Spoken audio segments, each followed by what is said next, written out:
Hey everybody, you're listening to Angel Nears the podcast. Angel Nears is a Silicon Valley community for startup builders where founders and operators share their firsthand knowledge on how to build and scale startups. I'm your host, Oleg Kujikov, and our guest today is Jeff Solomon, a longtime entrepreneur, founder, venture investor, and educator.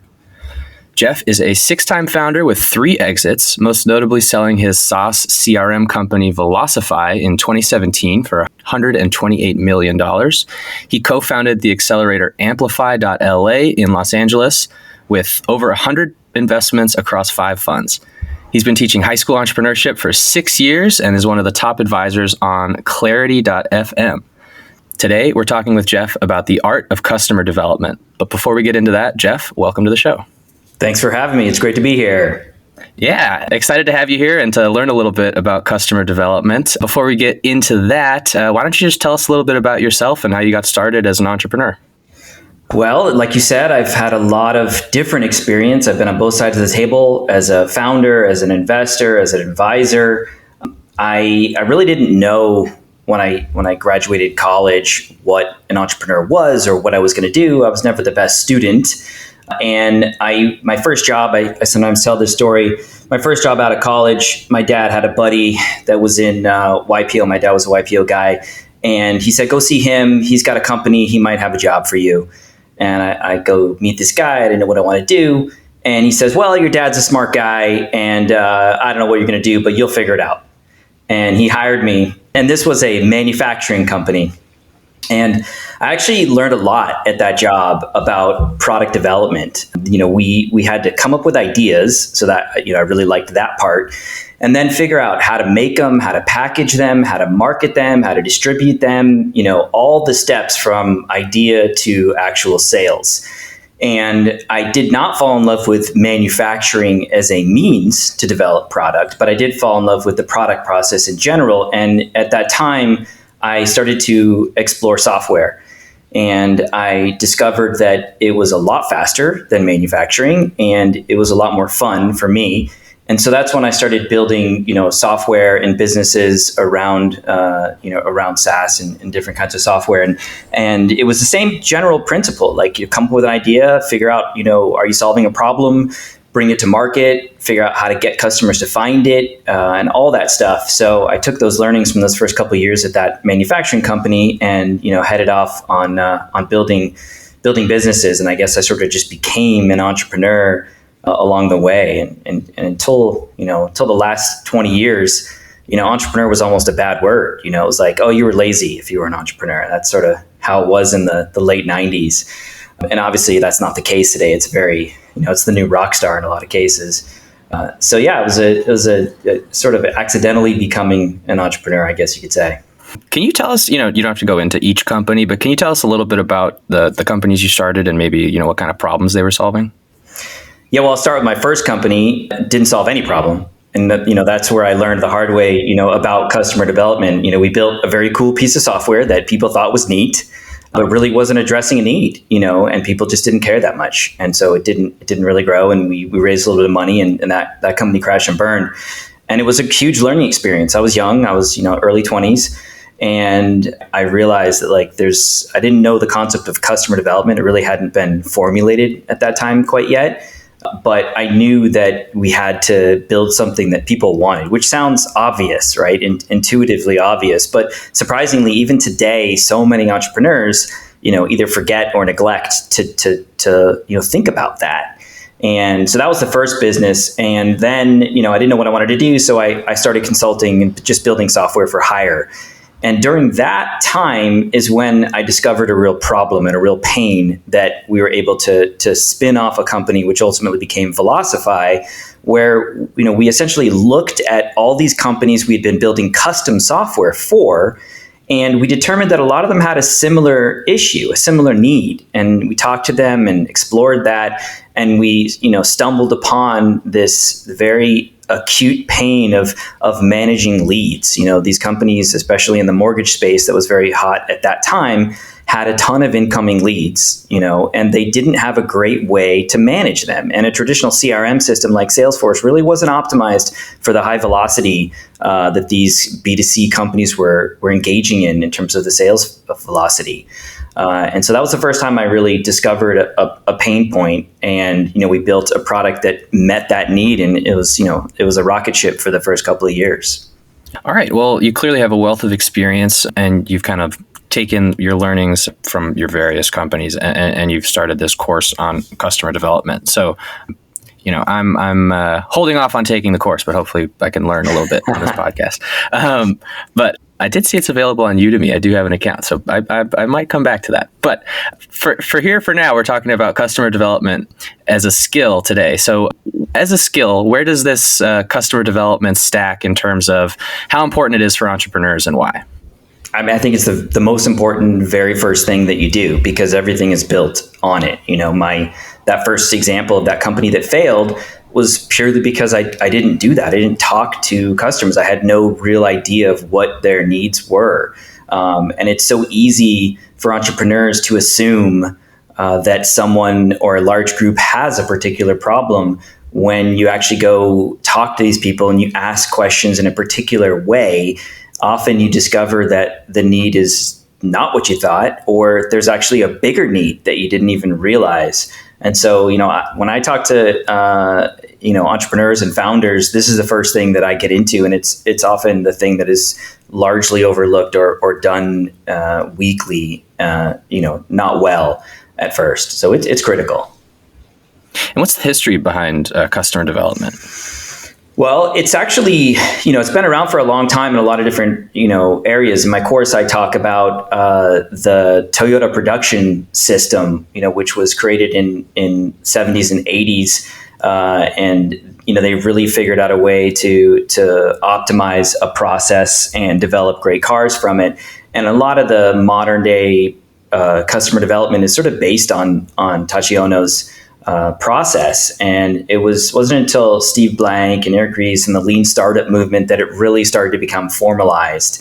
And, those guys actually wrote down the process and what it entails and taught it at different college campuses, and got people to see that it's not just a thing that, the Steve Jobs of the world intuitively know, but that most people have to actually do work to discover these pains and problems, and that's how it started to get formalized into a real process. Can you talk about some of the top benefits you might see of doing customer development well? Yep. The biggest thing is just you don't waste time on stuff people don't want. There's no point spending 2 years building a business, to find out that nobody cares. It's heartbreaking. And I've seen it a lot. I've done it. And, so that's a huge benefit, really trying to understand or validate if the solution or the idea that you've come up with will actually address that problem. So it's one thing to know what the problem is, but then fine tuning your solution to truly meet that need. It's going to increase your success rate significantly. Companies that do this work have a significantly higher success rate. They find product market fit faster. And it's a way to give yourself a much better chance of success. Startups, it's a tough business. Like most startups fail. It's just the way it goes, which is part of the fun. It's exciting, but you want to give yourself the best odds you can, and this is one of the means to get a better shot. Can you talk about where customer development fits into like the development life cycle? I imagine it's somewhere towards the beginning, but yeah, can you talk about where it fits in? Yeah, I mean, it is a first thing. You do this before you build or launch. It's the first thing you do as you're deciding, what you're going to build and what you're going to launch and how you're going to launch it.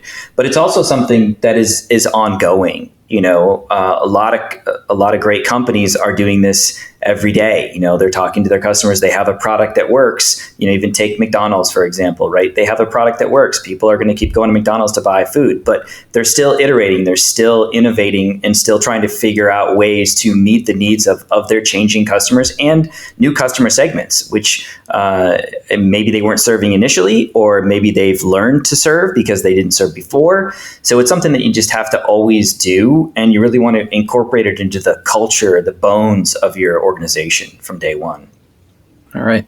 So good example. And I really want to get into this customer development technique. And you have 5 steps for for understanding it, for the process overall. So let's get into it.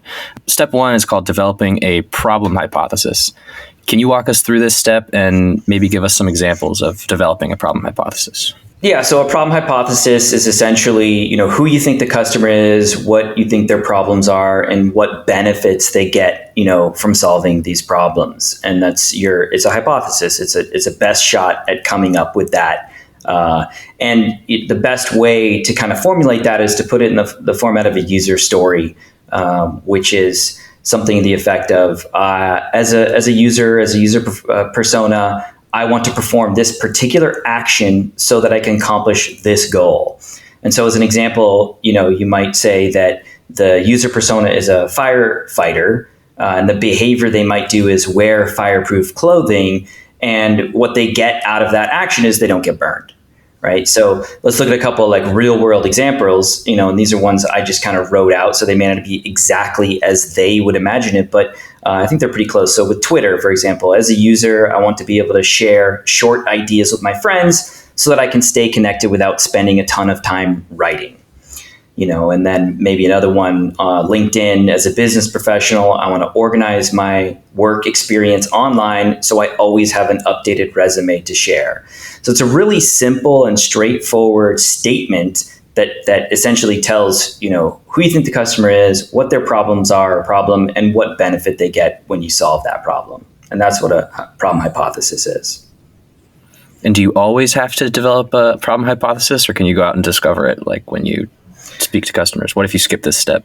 It's not, you probably will discover that it's wrong when you go out there, but that's the whole point of a hypothesis. And in the scientific method is, you take a crack at it and you see how well it fits, right? And so it's a good exercise to just take a crack and try and write a few things out and then go to market with that in your mind and start talking to people and see how well they fit into that. And what you'll find is that you got one of the pieces right, or two of the pieces right, or something's a little bit off. And so it gives you a baseline to work from versus going there completely blind and having to develop it on the fly.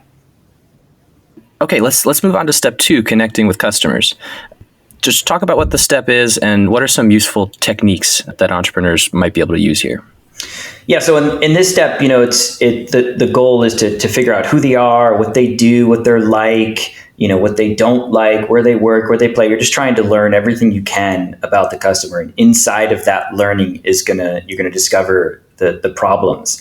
And one of the best methods to do this is to get them to tell you stories, right? You really want to stay away from binary responses, yes and no responses. So you want to get them to tell you stories, because inside those stories, like the example, the story I gave you about my first job, my dad introduced me, that was a good story. And inside that story are little nuggets that you could drill into and be like, oh, that's interesting. Well, why that? Well, why this? And so that's really an underlying theme that I like to do, is try and get them to do that. And you can't assume people have the problem. Let them self-indicate that they do or don't. And, generally you're going to have some people in your network, or you're going to have some connections that, you can go to initially to have these conversations, and that's fine. But you probably want to stay away from friends and family members and coworkers, because most likely you're going to get biased answers. You're going to get false positives and negatives. You really want to try and go to people you don't know. And I have a little process that I use. There's a lot of ways to find people, and I talk about a bunch of them in the course. But one of the ways that I like to do it, and I've done it multiple times, is I start with a survey. And the goal of the survey is not to collect survey data. And I think that's a really important thing to understand, that, just creating a survey, and this is super common with founders and even seasoned entrepreneurs, like, oh, we got to talk to our customers. Let's create a survey and send it out. Right. And that's not sufficient, because a survey is not dynamic for the most part. You can't adjust and iterate and change what you're talking to them about on the fly like you can in a conversation. But I do use a survey to find initial people. So I'll create a survey, and I often use Facebook groups to go out and find people to take the survey. And really the goal of the survey is the very last question, which is, hey, would you be willing to have a follow-up conversation with me? I find it much easier to start with that than go out people and say, hey, will you talk to me on the phone about this? I get a lot of no's that way.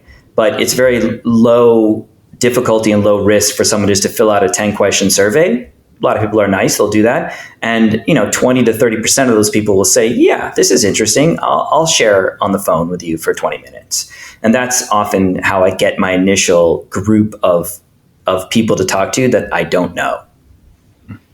That's a really interesting technique. I'm just wondering, do you have any other examples or any other good examples of what to do when it comes to connecting with customers, or what not to do? You did mention stay away from family and friends, that might bias the data, so to speak. Is there anything else to consider when connecting with customers? Yeah, I mean, it depends on the scale. If you need to connect to 10,000 people, the strategy I just described is not going to work, and you're going to have to do, a larger outreach campaign. But honestly, for most startups, it really doesn't take that many people to start to get a sense of if you're on the right track or not. We're talking certainly less than 100 people, but even 10. Whenever I'm talking to advising a founder, I often tell them, just get 10, talk to 10 people, start with that. 10 real good conversations. And so there's a lot of ways you could do that. You could certainly go into the same Facebook groups and just ask them. You could do some email campaigns. You could write blog posts. There's ways you could get to 10 people. But this method I have is pretty effective for getting to 100 people. And then, does this work the same for if your customer is like a consumer or an enterprise level customer? If they're a business, how do you approach connecting with your customers? Same way. I mean, I've had both B2C and B2B businesses, and I've used this technique in both cases.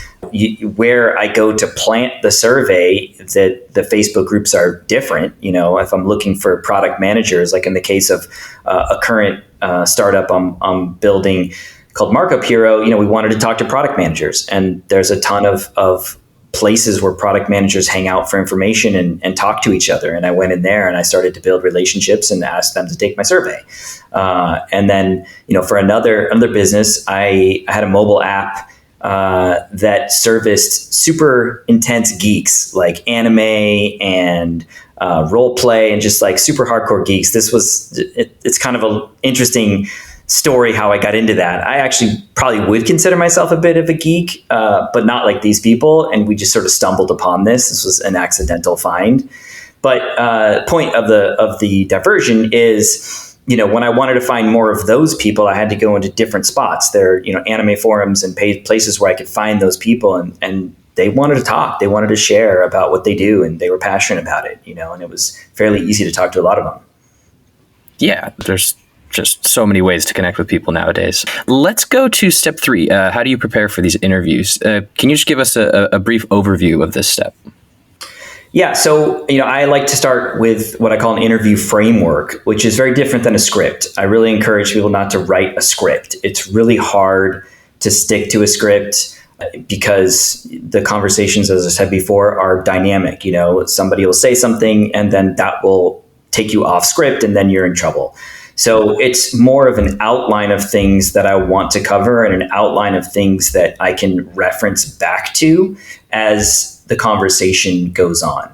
So I start with that, and a few things that I am very passionate about is never telling them the problem, never telling them the solution. Right, as soon as I tell them the problem I think I'm going to solve or the solution I have, which is the natural inclination of all founders, let me tell you what we're doing. Let me tell you about it. It's so cool, But it's dangerous because now you've planted the solution in their head. So, they could say, oh, that's amazing, I love it, and not really love it. Or they could say that's terrible and not, really understand, if it's really a solution for them. So you can get a lot of false and negative positives. So I really try to stay away from, telling them problem and solution. And it's a lot of listening. You let them tell you stories, ask very open-ended, questions, versus very, like I was saying before, binary questions. No, yes, no questions are no good. In fact,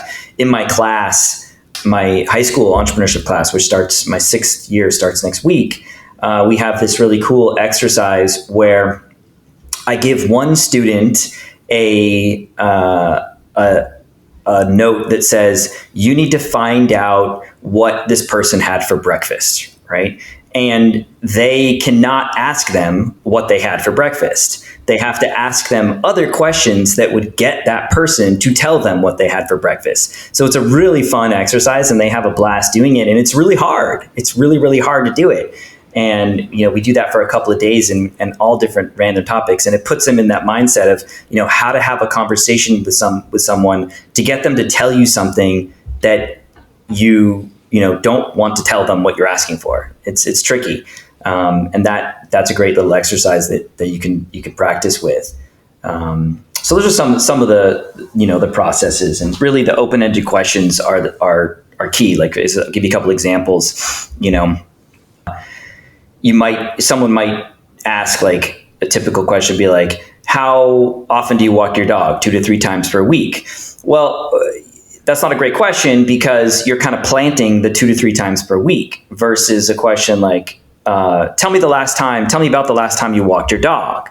So now you're asking them to give you a story about it. And within that story, you might ascertain that they walk their dogs 2 to 3 times per week. And that's a much more high quality answer and much more accurate data around that than just planting it for them.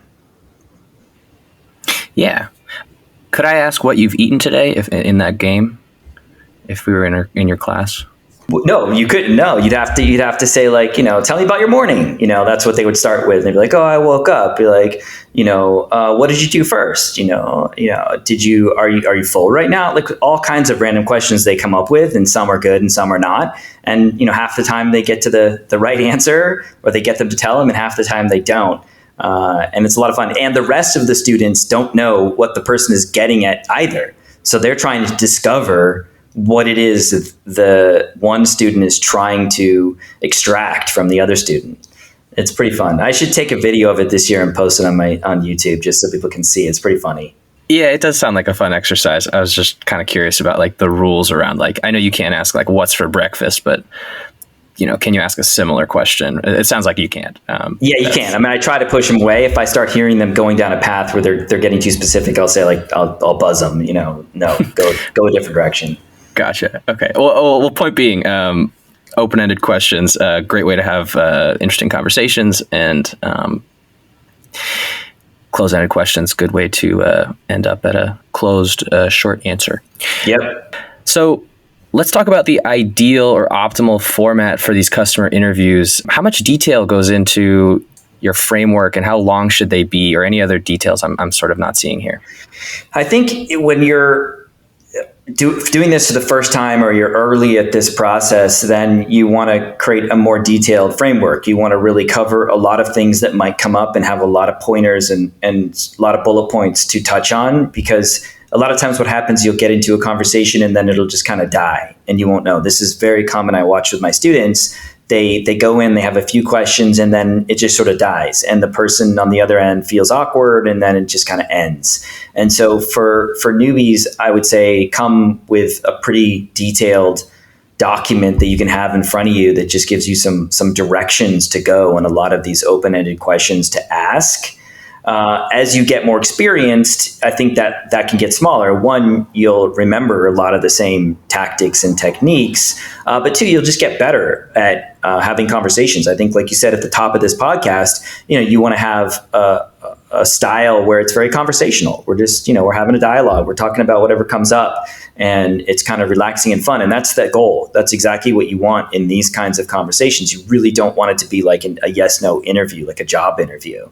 And so as you get more skilled at it, it'll come more naturally. You'll hear something. In fact, another thing that I do with my students is, as they're practicing this work and I'm listening, I'll jot down spots where I heard the person being interviewed say something that kind of piqued my interest, where I was like, that's kind of interesting. That's kind of weird. Like, why did they say that?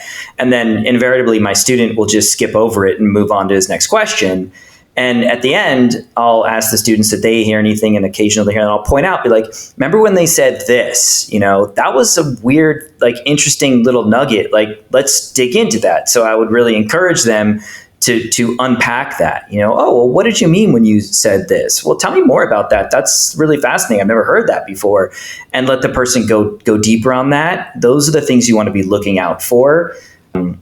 Yeah, and so to further answer your question, I think that the short version of your framework is okay as you get more comfortable, and you really want to do these over the phone. You can do a video or in person, but I found that generally people are most comfortable on the phone because they're not like staring at you. Yet you still have that ability to shift and move and duck and weave to adjust the conversation accordingly. So that's my general preferred format. Sometimes I do it on a Zoom or in person, but mostly on the phone, and it's just easier to scale. Is there like a duration that's ideal? Are you aiming for 30 minutes? Is that too long? What are your thoughts there? I generally tell people 15 minutes because I want them to, know that it's a quick thing. But if I'm doing my job right, it'll almost always be at least 30 minutes. And so somewhere between 30 minutes, I would not spend more than an hour. If someone's like really excited and just has all this stuff to say, by the time you've hit an hour, you're more than likely you're getting more fluff, more chaff than wheat. So it's probably best to pause and then return to that person. And, you can always say like, hey, this is amazing. I want to go take it back to my team and get some feedback. Would you be open to another conversation? And I'm certainly they will be. So it's usually 30, 40 minutes is kind of my general guide for time. Okay. At least for the first time. Yeah. Right. Last question about the interview framework. I'm actually kind of curious about that as someone who conducts interviews myself. What does that look like for you? You said it's not a script, it's a framework. I guess what's the difference there? And is it just full of open-ended questions, or what does it really look like? I mean, it looks like an outline. So it's, a lot of bullet points, numbers, and indentations. I build most of my documents in Notion, but you could do it whatever. Oh, love that. Yeah, it's great. Great product.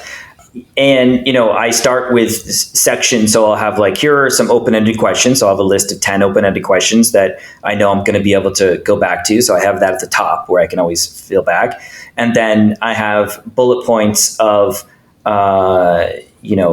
the things that I want to make sure that are important to cover, sort of topics that I want to get into, things like that. And then some of the pointers, like I've gone through in the course, don't forget open-ended questions, focus on stories, don't be afraid of bad news, have them be super honest, listen for behaviors, those kinds of things, just to kind of remind me. Most of the time I've done this for a while, I kind of just know to do those things, but it's always good to like just look back down, like, oh yeah, I forgot. Let me get another story, so I have some of that in there. But it doesn't, for me, it's like a page at most. Yeah. Okay. Well, thanks for breaking that down. Okay. Last piece here on step 3. Can you talk about defining a significant problem context? Yeah. So you have the problem hypothesis, which you talked about earlier, and the problem context, and they're not the same thing. They're distinctly different. So just to recap, the problem hypothesis is your attempt to state who the customer is, what their problems are, and what benefits they get. That's that user story. Whereas the problem context is the situation that a customer is likely to find themselves in when they experience the problem. So I have this user story in the course that I keep going back to that's fake, but it's essentially that athletes want to wear, quick dry clothing because they don't like it when they are sticky and uncomfortable when they sweat, right? That's kind of my hypothesis, right? And for that particular product. And so a problem context for that would be, what situation would an athlete be in that would cause that problem to occur, And so I have an example of this backpacker. So I'll give a story about I was backpacking. I was deep in the terrain. The sun was overhead. It's really hot. I have water, but it's not cold. My pack is heavier. It's like a story about that, and it's kind of an uncomfortable situation. And I share that if I'm talking to hikers or backpackers, and I'll ask, have you when was the last time you had that situation? What was it like? and let them kind of imagine themselves in that context, in that story, and share back with me what happens when they're in that. And if I get lucky and they say, you know what, it sucks when at that time because I get all sticky and my clothes get sticky. I hate that.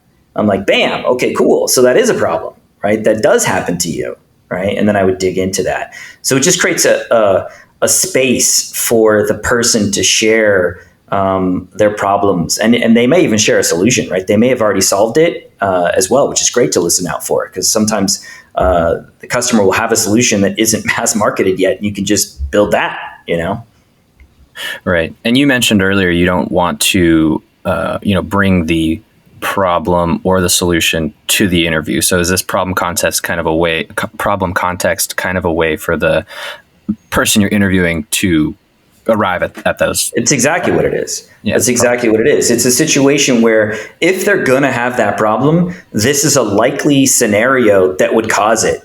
And if you pick a good problem context and they don't indicate the problem that you think, well, that's a good indicator that that's not a real problem. If you told that to 100 people that backpack and not one of them said, hey, you know what, my clothes get sticky, that's telling. That tells you that that isn't a real issue for people. That isn't probably a real issue for people, and that's the benefit of using that structure. And you could make a problem context for any business. I mean, take Udemy for example. You're teaching yoga and you only have one client, right? You create a whole story around that. Or Zoom, you have a meeting but you're not in the office, right? And oh well, I would need a tool that I could do meetings for online, or whatever product you could come up with a problem context for. Right. Is there a good indicator for having a good or a bad problem context, or are there do's and don'ts when creating one? I mean, there are definitely some are better than others, but really it's a matter of just taking a stab at something. It's kind of like the problem hypothesis. You just start with something. And after you have your first conversation, you might find that the story about mile 7 backpacking just doesn't resonate with people. They're like, what? I don't really do that. That's not my thing, So if that turns out to be the case, then modify your problem context for the next conversation. So it's a total iterative process, and it really doesn't matter. You just start somewhere, especially when you're new. And as you get more experienced, and especially if you're working on a business that you are either the client, which is a great way to start a company when you're the actual client, or you really understand the space, it's going to be a lot easier to come up with a problem context. If I'm building, for example, fireproof clothing and I have no idea about that industry, I'm not going to really be able to come up with a great problem context. So you can do it, and certainly people have solved problems that they have no understanding of initially. That does happen, but a lot of great startups have been the opposite. I mean, take Dropbox as a great example. Jordan Houston was like, I'm on the train and I can't get my docs. This is a freaking nightmare. I need a way to get my docs. And so he built the product for himself, and turned out a lot of people had that problem. All right. I feel like we've explained that one sufficiently. Let's move on to step 4, conducting interviews. How should you approach it? Well, I think, again, the story piece is a really big part of the interview, and you want them to tell you stories. And it starts with that problem context, but even beyond that, telling stories of your own, the more they relate to the situation, the better. But really, even any story is a great way to break the ice. When I told you the story about how I graduated college and I went to see my dad, and it was kind of funny. It was kind of like, oh, that's a random way to get started in the world. It sort of lowers the barriers and makes people a little more comfortable and lets them open up and lets them know that you'd like to hear some of their stories. So I always try to start with some kind of story, to get people comfortable with storytelling. Mm-hmm. So that's kind of the first big thing. The other thing is there's a couple of buckets that information tends to fall in. And so I'm always looking out for that when I'm conducting my interviews. In fact, when I'm done with the interviews and I'm collecting the data, I use a template that I've created to collect the emotions that I heard, the behaviors that I heard, the problems, the solutions, and the surprises. And I really just make a list of things. And it's really easy to jot down and take notes. Every time I see or hear, if I'm on the phone, the person getting somewhat emotional, having a tone of emotion in their voice, I jot that down. Like, that's interesting. Like, what emotion were they having? They were excited, they were frustrated, they were sad, they were confused. I jot that down because it's inside those emotions that I'm likely to find, problems and solutions. And then I jot down the behaviors, like what are they actually doing? I'm on my 7-mile hike and I stopped to tie my shoes. Okay, cool. So their shoelaces came untied during the hike. Well, why did that happen? Right? Is that a problem? And so I'll write down those behaviors. Obviously, if they state a specific problem or state a specific solution, I'll write those down. And then I like to write down, the surprises. Like, what are those little, that's weird. That's interesting. Like I was telling you about with my students, right. Those little nuggets of just like that could tweak your brain. Those things I love to write down because, I want to dig into those more. There's something there that to uncover.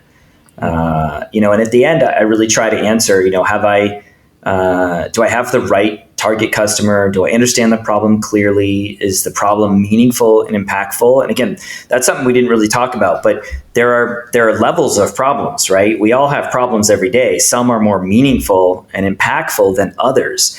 And, for a business to work, it has to solve something that is significant. Otherwise, people are generally not going to be willing to pay to solve it. It may be a problem, but if it's not a big enough problem, they're probably not going to care enough to pay you for it to solve it. And then ultimately, does the solution I have in mind actually solve that problem? So I go in with that, those kind of things as I'm starting to do the actual interviews. Yeah, that's interesting. Quick follow-up, like, is there a way to know that your problem is big enough, so to speak? I mean, there's no foolproof. There's nothing that could happen that would be like, this is a guaranteed huge problem and your solution is guaranteed to solve it, right? That's just that doesn't exist. I think it's in the volume of conversations that you have, right? If you have 3 conversations and 3 people indicate that something is a huge problem one way or another, that's not as significant as 100 people saying the same thing. So there is some requirement to have enough conversations and you'll fine tune it, right? If you have 15 conversations and you start hearing a lot of the same thing, then tailor the next 15 conversations around that particular thing to really hone in and see if that's it. So you don't waste a full conversation talking about stuff that isn't related to what you're thinking might actually be the big problem. So that's certainly a factor. And then just getting, really good. And I think if you look at some of the greatest entrepreneurs, the Steve Jobs of the world, who to some extent you would say, oh, the guy just intuitively knew what people needed, right? And maybe to some extent he did. But I actually think that he was just really good at ascertaining what people needed by watching them and listening to them. To the extent that he did this process as deliberately as I'm sort of defining it here, I'm not sure. But he was definitely hearing and observing what was going on in the world. And he was really good at saying, you know what, that's not a big problem. That is a big problem. Even when people couldn't articulate it as a big problem, that was his sort of genius. And so as you get more skilled at this, you'll be able to tell, and more practice, which ones are the more significant issues. Yeah, that's a very interesting thought. Kind of going back to the question of volume, how many interviews should you be conducting? I imagine the people, if you're starting a company and you are a founder, you only, time is limited. So yeah, with that in mind, how many of these interviews should you be doing? Maybe a week, maybe, before you launch your product?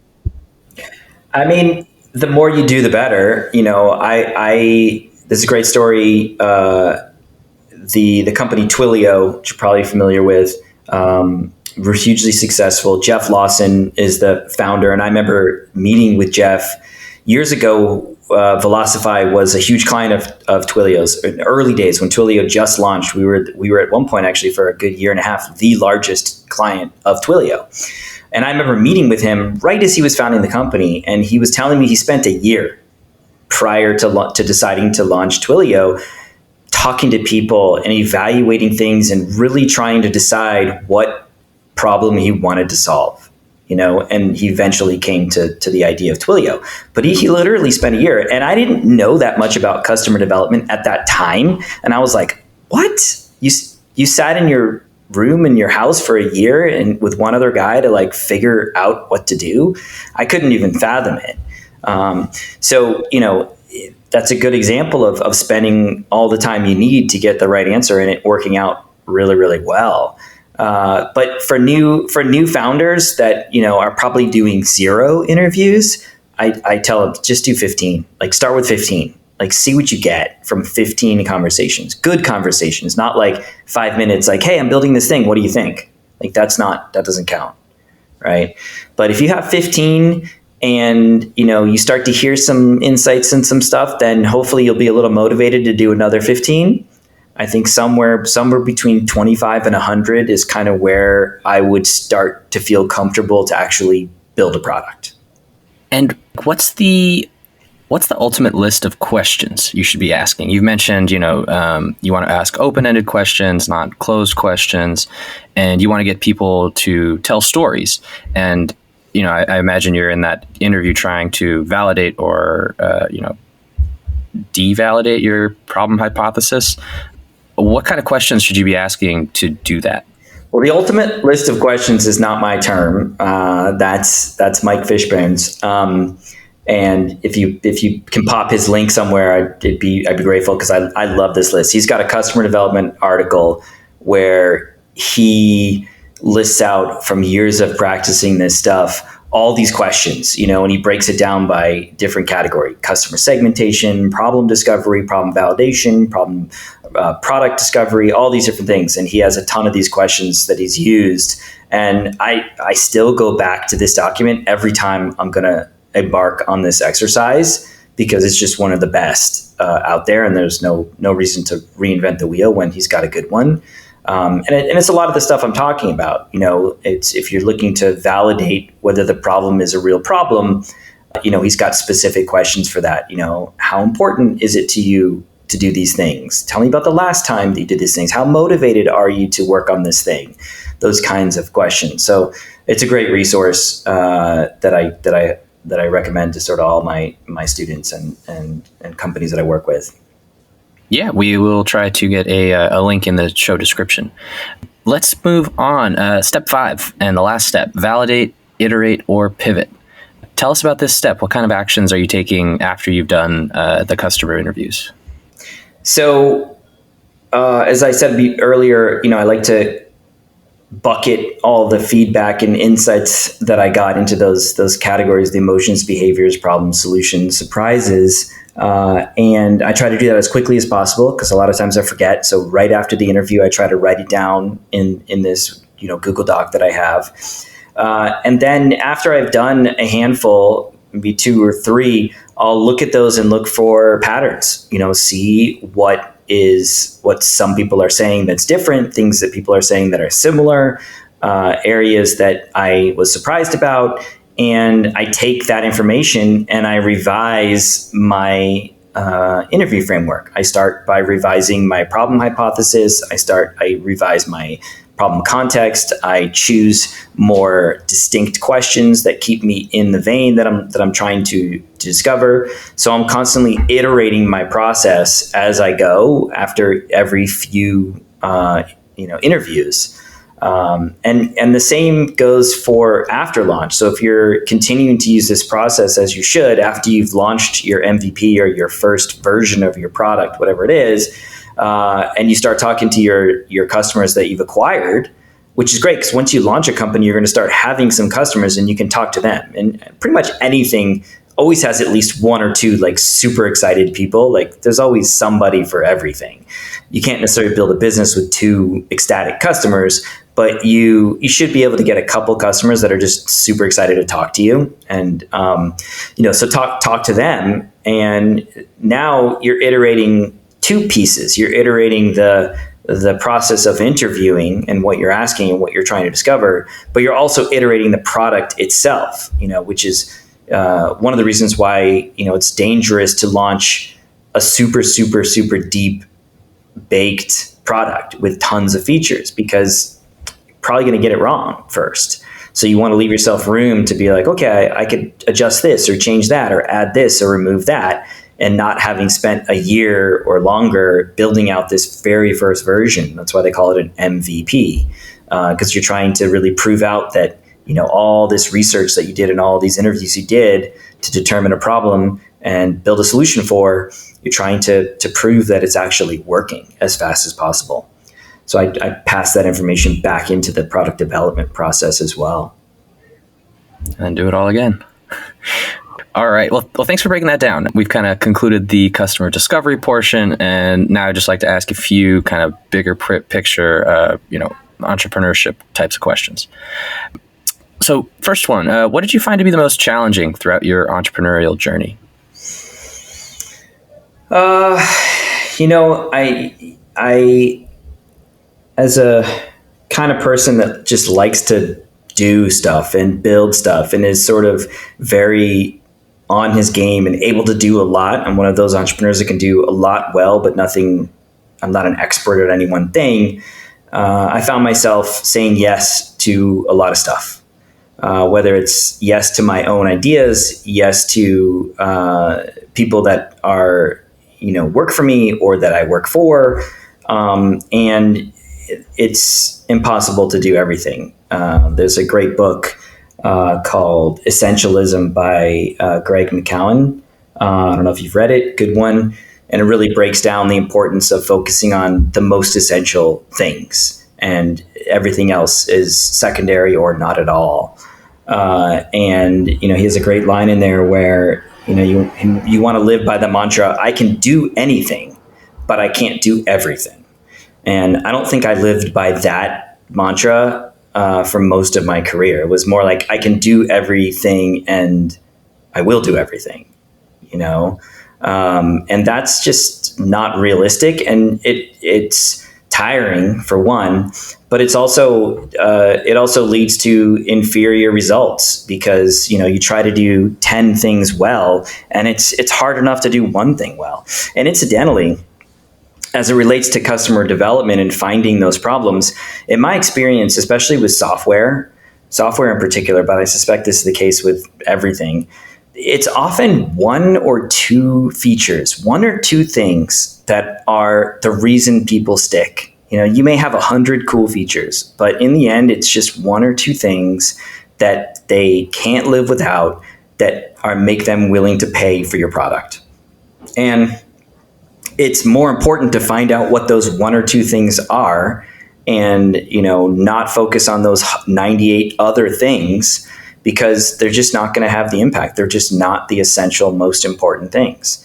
And so I think that's, to answer your question, long-winded, is, I wish I probably said no to stuff more than I did. Well, that was well said. I've taken the note, Essentialism by Greg McKeown. And yeah, thank you for putting that so beautifully. Last question here. If you could give your 20-year-old self a piece of advice, or say give advice to a 20-something-year-old podcaster, what would you say? Well, one of the distinct things that I learned in my career, I don't know if this is probably the saying no is probably the biggest piece of advice, but one thing I really learned, and I would encourage founders to try and learn about themselves as early as possible, was what I liked and what I was really good at. And one of those things, probably one of my best things, is I like and I'm really good at working on super small early stage startups, whether they're mine or someone else's, meaning less than 20 people and even, sub 5 people. And was building Velocify, we got to 100 employees, and I found myself not only not enjoying things, but also being an impediment. I was kind of disruptive Because what happens in a company as it grows is you need less generalists. When you're early on in the early days and it's 3 founders, like you got to be able to do a lot of stuff. I can do marketing, I can do content writing, I can do customer development, I can do product work, I can do UI, like I can do all that stuff. So that's critical when you have 3 people, because it's just you need to get a lot done. But as you scale and you start hiring these people that are experts at particular things, so you start hiring a QA expert and a marketing expert and a whatever role, a finance expert. Those people are focused on doing one particular area of work, and you have guys like me that are generalists that A, like to do all these different things, and B, kind of need to. Like I realized I don't want to do just one thing. And so I'm getting in the way. I'm like, well, let me work on that. Well, let me work on this. Well, let me jump over here. And then they're like, wait a minute, you just hired me to do this thing. Like, get out of my way. And so I realized that like that's not for me. I'm not doing the company a service. I'm doing it a disservice, and I'm unhappy. And so what happened at Philosophy is, when we had 100 people, and I had pretty much done every role in the company, from CEO to janitor to enterprise sales, marketing, everything. After 7 years, I was like, you know what? I'm going to step down and walk away and let some other guys take this through the finish line. And it was the best decision I ever made, because I ended up founding Amplify. So I got to do another early stage thing, which was fun. And I wasn't getting any more stock. It's not like I was going to get any more founder stock than I had. So there was no real upside other than a nice, juicy salary. And the company was more effective without me, because they were able to let the specialists focus on what they did best. And guys like me were out of the way. And I just kind of sat back, and someone else did the hard work and did a great job. Nick Hedges is the gentleman's name that ran the company through to the finish. And I just got a big check. It was great. And I got to put all that energy toward another startup, which, has produced incredible results as well. So, don't get stuck on the company being your baby, that you have to see it through. Like, if it's not for you, there's no reason you can't move on and do something else and still maintain upside. And I did that. All right. Well, Jeff, thanks. Plug your course. Where can people find it? So the course is on Udemy. I will give you a coupon code for your listeners. You can pop into the listing. It's called Customer Development, Finding Product Market Fit. If you just search for customer development, you'll find it's the first result for that. And it's about 2 hours. It's a great course. And I give a lot of ways people can contact me. And like I said, I do a lot of calls on Clarity. I do a lot of advisory stuff. I have a Slack channel that I give access to anyone that takes the course, and I do respond in there. So I'm very readily available if people want to connect with me. Awesome stuff. All right. We will end the show there. If you liked our show, please subscribe wherever you listen to podcasts, and please leave us a rating. Jeff, thank you for joining the show today. I appreciate your time, and I'll definitely be going back to gather some tips on conducting interviews. So thank you very much. Awesome. It was great. Thanks so much for having me.